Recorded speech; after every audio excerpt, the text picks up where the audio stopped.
Si barodu laata kalencha bosonatti, si barodu laata kalencha bosonatti.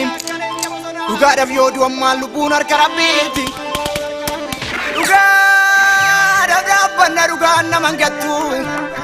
Dhiigni saba koo dhangala'ee mirga normaan taatu diina qe'ee jirtu akkamiin har'a fagaraa koo hidhateen qabsoo itti ufa. Akka gallooreedhaa bilaala gaatiin gad irriittamne. Surra bannee ajarana finfinnee nan dura teenyaan dura jiniin namne. Dhugaan kallatullee amma fiixeen ilmoo. Dhugaan dhiphatullee maulaan isheen dhugaaf tokko argata kan dhugaa barbaadu. Baradoo harroonni rayaate warri hin dabra jennee mataa qaqqabannaan jarri sodaaseette.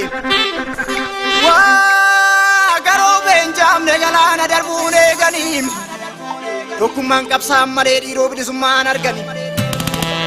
Ilaa gama sanii leenji bosona raasa. Baay'ee dudubbachuun madaanatti kaasaa siifanii haa ilmaayyaa siifanii antalaayyaa dubbii namaa dhachuu madachaa wayya. Ammayyaa jabana teenya aannan itittuu taatee kan raasan hin baane bara kanan hin kaatee kan ta'an hin taane aannan hin dhugaa jedhee goromsa bite aduun caamsaan maatee dugdana jalaa kute wayyoo nan bade namne erga sirramne ontoottoo gadda barraan salaalee bu'u keenya bilisummaa maqaa dhumna salphanne du'u keenya sosodaatanii taatu lubbuu rabbi tuume guyyaan geessu malee hin baatu. World Leader Store, Oromian Freedom.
Yo los